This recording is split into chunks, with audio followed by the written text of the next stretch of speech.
Within days of Lincoln's assassination on April 14, 1865, a Boston photographer published a fantastical carte de visite image to honor the fallen president. That was not unusual.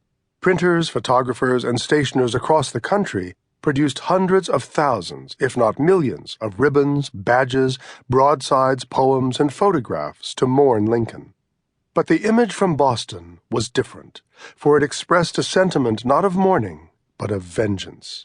In this carte de visite, a stern-faced woman, crowned and draped as Columbia, accompanied by her servant, a screaming eagle about to take flight in pursuit of its prey, keeps a vigil over a portrait of the martyred president and echoes John Brown's old warning, "Make a chain, for the land is full of bloody crimes."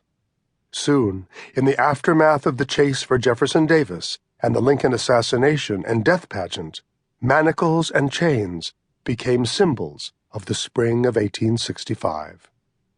Northerners believed that Jefferson Davis and the Confederacy had committed many bloody crimes, including the assassination of Abraham Lincoln, the torture, starvation, and murder of Union prisoners of war, and the battlefield slaughter of soldiers.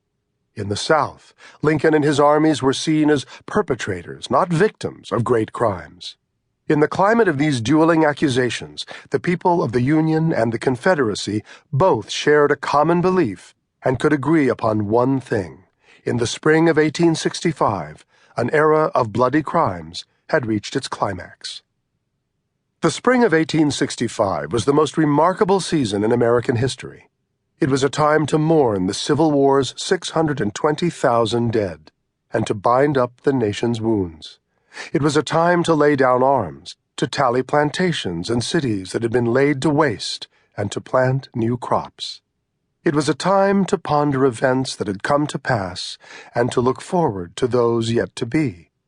It was the time of the hunt for Jefferson Davis and of the funeral pageant for Abraham Lincoln, each a martyr to his cause. And it was the time in America, wrote Walt Whitman, when lilacs last in the dooryard bloomed. Prologue, Washington, D.C. If you go there today and walk to the most desolate corner of the cemetery, and then descend the half-hidden, decaying black slate steps, past all the other graves, down toward Rock Creek and the trees, you will find the tomb, now long empty. No sign remains that he was ever here. His name was never chiseled into the stone arch above the entry. But here, during the Civil War, in the winter of 1862, 11-year-old Willie Lincoln, his father's best-beloved son, was laid to rest. Here his ever-mourning father returned to visit him, to remember, and to weep. And here the boy waited patiently behind the iron gates, locked inside the marble vault that looked no bigger than a child's playhouse, for his father to claim him and carry him home. That appointment, like his tiny coffin, was set in stone, March 4th, 1869. The day Abraham Lincoln would complete his second term as President of the United States, leave Washington, and undertake the long railroad journey west to Illinois. But in the spring of 1865, in the first week of April, that homecoming seemed a long way off. President Lincoln still had so much more to do. Richmond, Virginia. If you visit his home today, you will find no sign that he ever left. The exterior of the house looks almost exactly like it does in the Civil War-era photographs. In his private office, documents still lie on his desk, as if awaiting his signature. His presidential oil portrait hangs on a wall. Maps chart the once mighty territorial expanse of the antebellum South's proud agricultural empire. Books line the shelves. Children's toys lie scattered across the floor.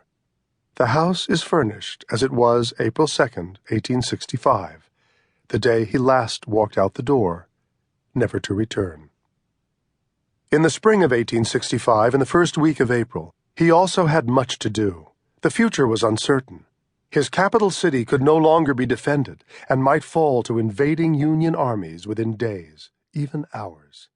To save his country, he had to